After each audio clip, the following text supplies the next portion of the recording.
बिस्मिल्लाहिर्रहमानिर्रहीम। भाई मुझे मजबूर करता कि मैं भाभी को खाने में नींद की दवा मिला कर दूं।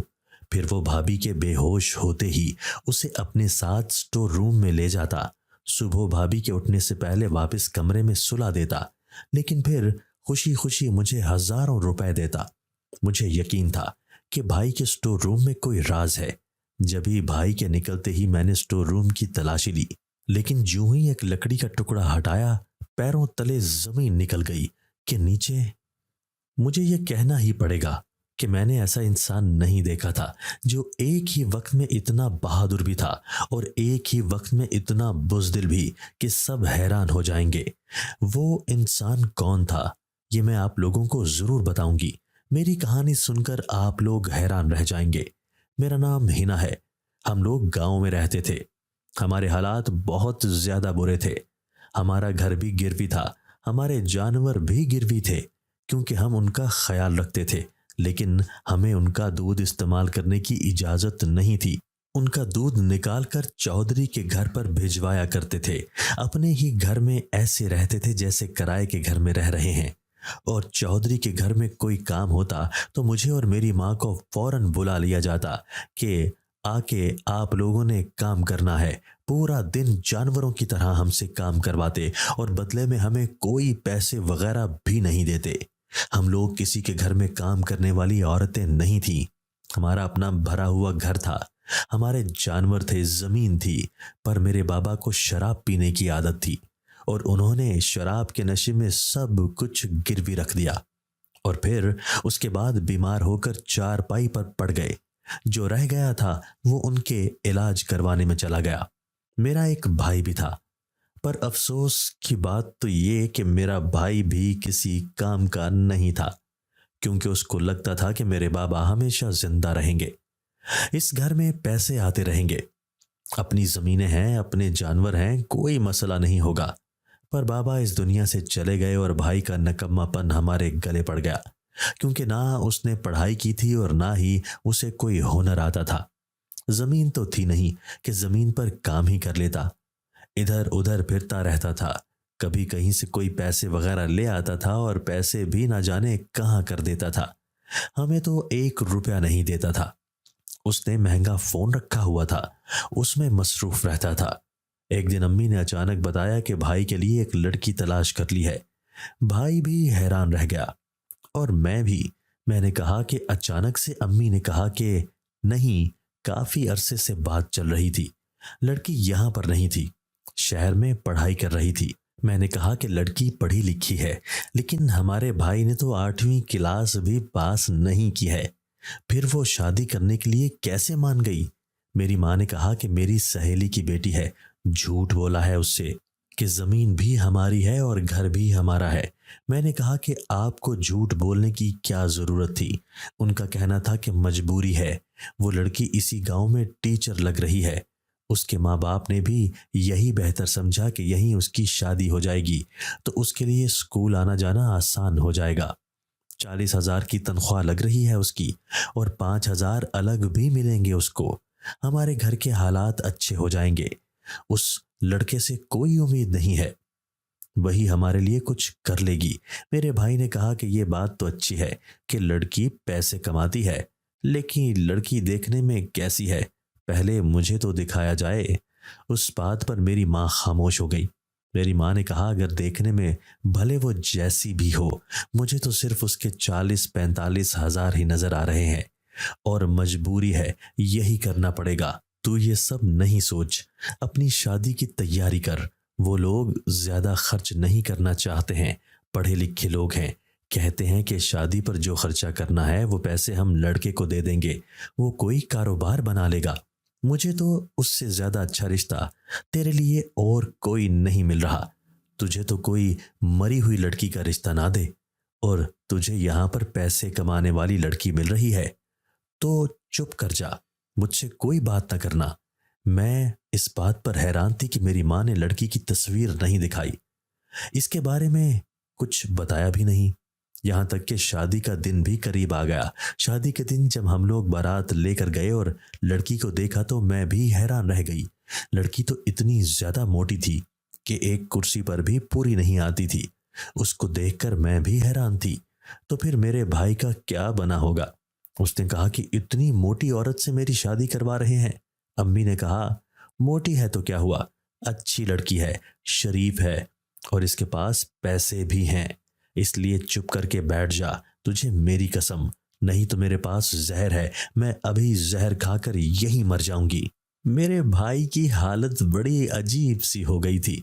उसने मेरी तरफ देखा। सब्र करो, मैंने कहा कि अम्मी ने बुरा तो किया है लेकिन और कोई हल भी तो नहीं था। मजबूरी थी हमारी, तुम कुछ कर लेते, कुछ घर के लिए, कुछ हमारे लिए। अब्बू को इस दुनिया से गए 7 साल हो गए हैं, कोई 7 महीने की बात नहीं है। 7 साल से हमने सब कुछ बर्दाश्त किया, लोगों के घरों में काम करके थक गए हम लोग, अपने घरवाली से नौकरानी बन गए। निकाह की रस्म हो गई। मेरी माँ मेरे भाई के पास बैठी थी। जब उसने इनकार करने की कोशिश की तो मेरी माँ ने जहर की बोतल दिखाई और उसने दस्तखत कर दिए। हम लड़की को लेकर घर आ गए। उसको तो लड़की कहते हुए भी अजीब लगता था। वो वाकई बहुत ज्यादा मोटी और उसका वजन कम से कम 150 किलो होगा। उसका नाम मारिया था। वो इखलाक की बहुत अच्छी थी। सबसे पहले अच्छे तरीके से बात कर रही थी, मेरे लिए भी तोहफे लेकर आई थी और उसने कहा था कि मुझे 2 दिन बाद ही स्कूल जाना है, क्योंकि सरकारी स्कूल है इसलिए छुट्टी नहीं मिल रही। हमें उसके आने की बहुत खुशी थी। अम्मी ने कहा कि सब खैर हो जाएगी, लेकिन उसको ये पता नहीं चलना चाहिए कि हमारा सब कुछ गिरवी पड़ा हुआ है। मेरा भाई कमरे में नहीं जा रहा था। मेरी अम्मी ने जबरदस्ती उसे कमरे में भेज दिया। मैंने कहा कि अम्मी, वैसे आपने भाई के साथ अच्छा तो नहीं किया। हमारा भाई जैसा भी है शक्लो सूरत का तो बहुत अच्छा है और उस लड़की के साथ खड़ा होकर तो ये उसका बेटा लग रहा है। अम्मी ने कहा कि क्या मतलब बेटा लग रहा है, वो कौन सी उम्र की बड़ी है, 24 साल की तो है। मैंने कहा कि 24-25 साल की है लेकिन 44 साल की लगती है। मोटापा इंसान की उम्र को बढ़ा देता है। अम्मी ने कहा कि इस तरह की बातें ना कर, मुझे मोटापा नहीं बल्कि उसकी मोटी तनख्वाह नजर आ रही है और तेरे भाई को हमने 7 साल का वक्त दिया, फिर क्या कर लिया उसने हमारे लिए जो हम उसके लिए चांद सी दुल्हन लेकर आए। और वो चांद सी दुल्हन लेकर आएंगे तो उसको क्या बताएंगे कि ये निकम्मा कुछ करता ही नहीं है। 2.5 लाख रुपया दिया है उन्होंने और कहा है कि ये कोई कारोबार बना ले, और ये पैसे मैं उसके हवाले बिल्कुल भी नहीं करूंगी, छुपा के घर में रख लूंगी। उसने कौन सा कारोबार बनाना है, खुद ही देखूंगी कि क्या हो सकता है, फिर शायद घर में ही कोई छोटी सी दुकान बना लूं। मेरी माँ ने तो अपनी तरफ से अपना मुस्तकबिल संवार लिया था, लेकिन मेरे भाई को वाकई सूली पर टांग दिया था। उस शादी को 1 हफ्ता हुआ था। मेरा भाई काफी परेशान था। वैसे भी वो खुश कैसे हो सकता था जब एक दिन वो कहीं गायब हो गया और रात को भी वापस नहीं आया। वो बार बार उसको फोन कर रही थी। वो तो उसके साथ ऐसा ही पेश आती थी जैसे नई नवेली दुल्हन अपने दूल्हे के साथ पेश आती है, लेकिन भाई फोन भी नहीं उठा रहा था। मैंने कहा कि आ जाएगा, किसी दोस्त के घर गया होगा, उसके दोस्तों ने उसके लिए दावत रखी थी ना, इसलिए मैंने झूठ बोल दिया, क्योंकि मुझे अम्मी ने कहा था कि भाभी का बहुत ख्याल रखना, इसी में सबका फायदा है। भाई वापस आया तो ठीक नहीं लग रहा था, लेकिन अम्मी ने उसे डांटा। अम्मी ने कहा कि आइंदा इस तरह की हरकत ना करना, अब तेरी शादी हो गई है। हमें तो कोई जवाब नहीं देता था कि कहाँ जा रहा है, लेकिन तेरी बीवी बार बार पूछ रही थी। उसने ना जाने कितने सवाल करने हैं और ना जाने कितनी दफा उसने तुझे कॉल की है, जाकर सफाइयां दे उसको। एक दिन मैं बाहर बैठी थी और मेरी भाभी स्कूल गई हुई थी जब मेरा भाई मेरे पास आया और उसने मुझे एक अजीब सी बात कही। उसने कहा कि देख, मेरे साथ अम्मी ने कितना बुरा किया है, तू तो मेरी अच्छी बहन है, कभी तेरे साथ झगड़ा नहीं किया मैंने, तेरा भाई हूं ना, तेरा मेरा खून का रिश्ता है। मैंने कहा भाई, आपको कोई काम है तो बता दें, इस तरह की बातें क्यों कर रहे हैं। उसने कहा कि काम तो है पर शायद तू काम नहीं करेगी। मैंने कहा कि कर दूंगी। उसने कहा कि ये गोली देख, ये रात को तूने अपनी भाभी के खाने में मिलाकर देनी है। तू किचन में काम करती है, तेरे लिए आसान है, तू मिला सकती है। मैंने कहा कि पर इन गोलियों से क्या होगा? क्या? मैं काफी हैरान थी कि मेरा भाई मुझे कैसी अजीब सी बात कह रहा है। मैंने कहा कि क्यों देनी है भाभी को ये गोलियां? तो मेरे भाई ने कहा कि इन गोलियों से तेरी भाभी का वजन कम हो जाएगा। मैंने कहा कि फिर आप उसको बता क्यों नहीं देते? तो कहने लगा कि नहीं, उसको मैं बताऊंगा तो वो ये सोचेगी कि मैं उसको मोटी कह रहा हूं। तुझे नहीं पता, ये बीवियां बड़ी अजीब होती हैं, इनकी झूठी तारीफ करनी पड़ती है। वो कभी भी नहीं खाएगी। पता नहीं कहाँ से गोलियां लेकर आया हूं। इन गोलियों के पीछे खार होता रहा। एक बहुत बड़ा हकीम था, उसके पास गया हूं। वो इलाज करता है लोगों के, वहां से लेकर आया हूं। 8 घंटे तक लाइन में लगा रहा हूं। मेरा ये काम कर दे, मैं तुझे जेब खर्च भी दिया करूंगा। मैंने कहा कि मुझे जेब खर्च की जरूरत नहीं है, और अगर इससे भाभी का वजन कम होता है तो मैं ये गोलियां किसी भी तरह उनको खिला दिया करूंगी। उसने कहा कि पानी में घोलकर पिला देना या चाय में, पर रात होने से पहले देना। उसको ये 2 गोलियां पिला देना, इनका कोई जायका नहीं है, इसलिए उसको पता भी नहीं चलेगा।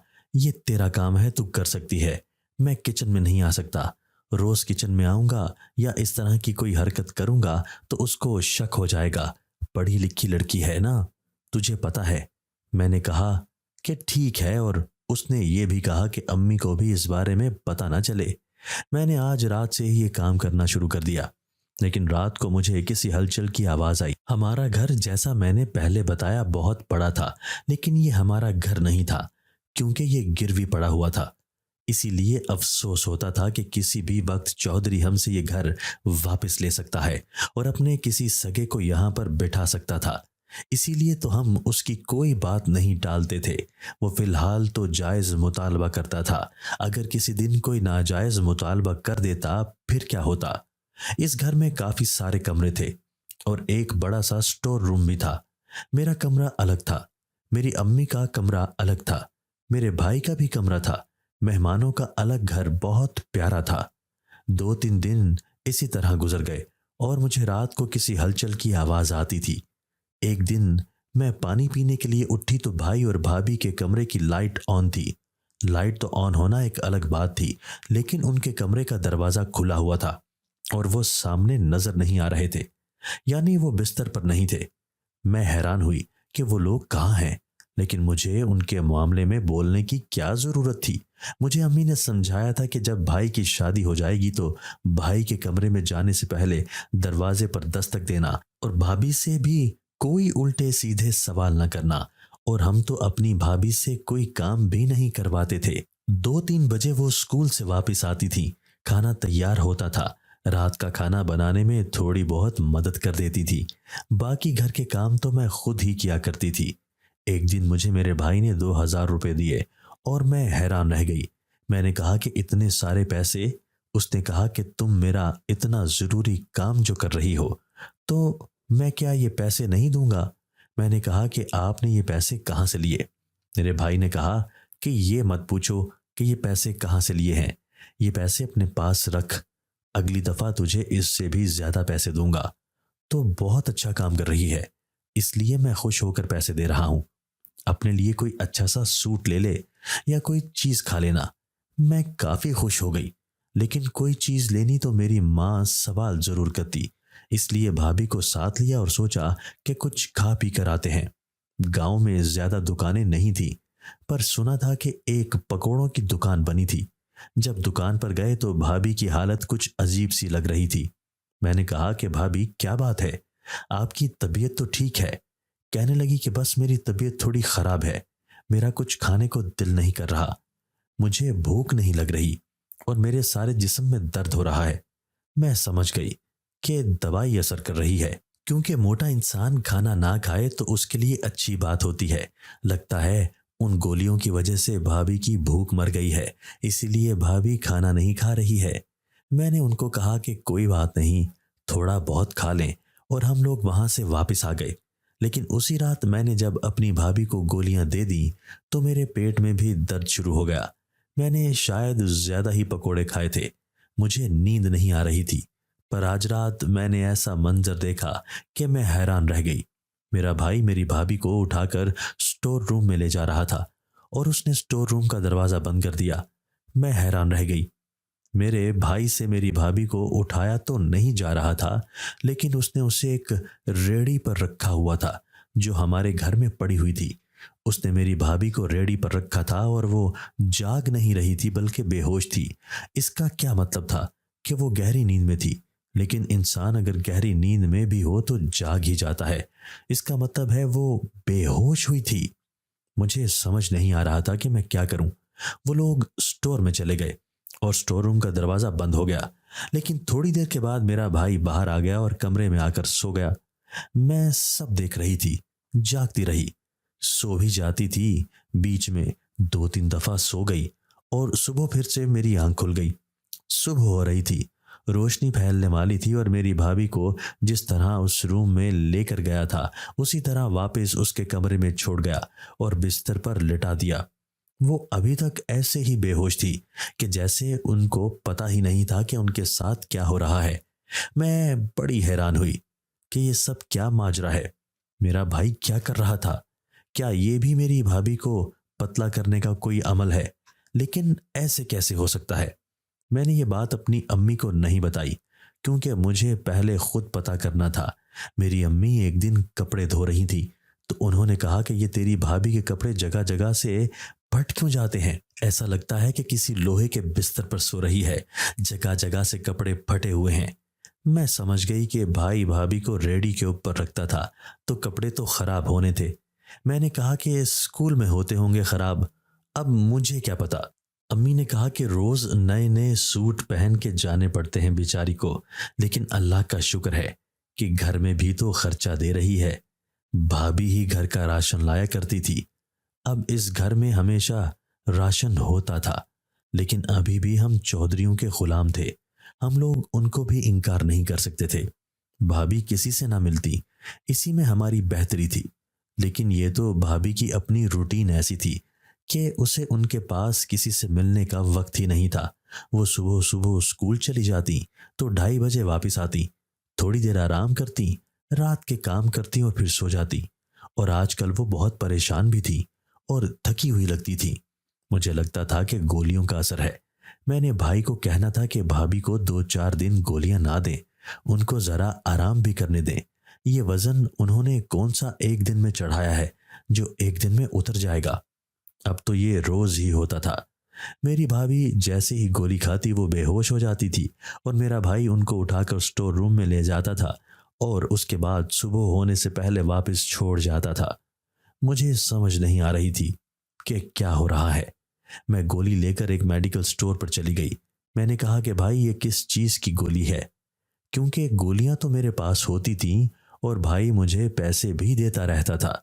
कभी 2,000, कभी 3 से 4। मेरे पास इतने सारे पैसे जमा हो गए थे कि इतने सारे पैसे तो मैंने ना जाने कितने सालों से नहीं देखे थे।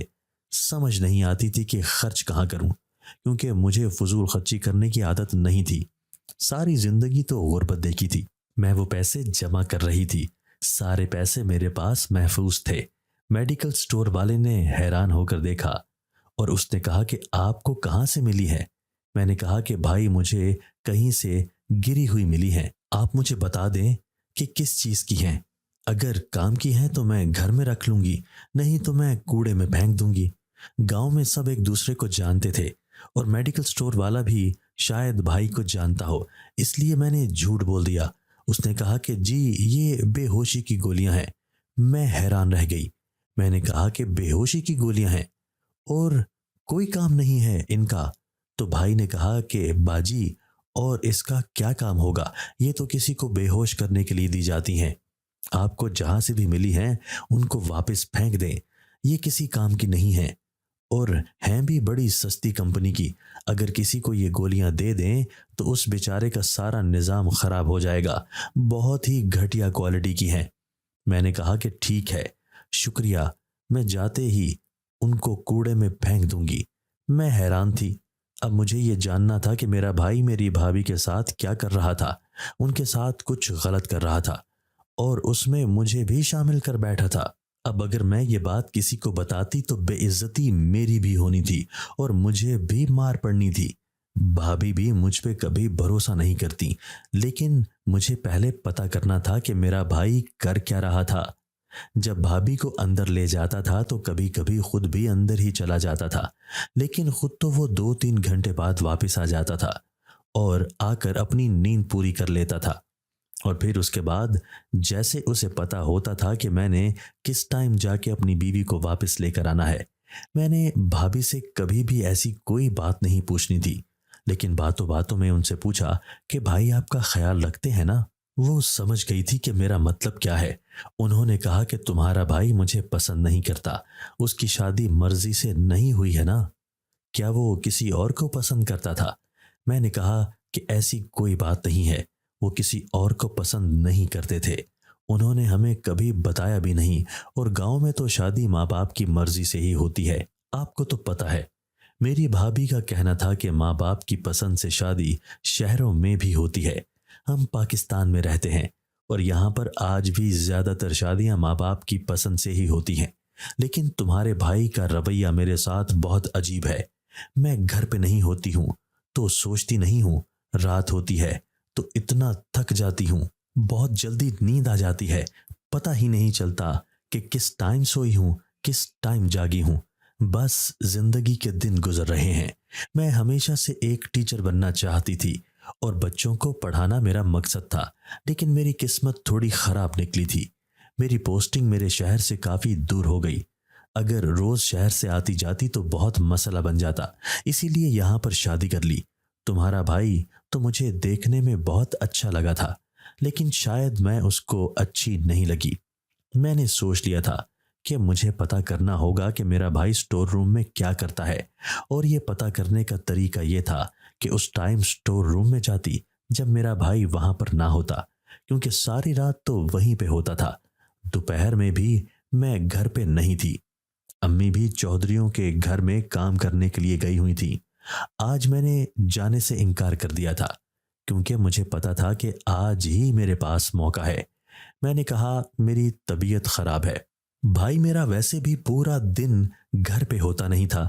मैं स्टोर रूम के अंदर चली गई और इधर उधर तलाशी करने लगी।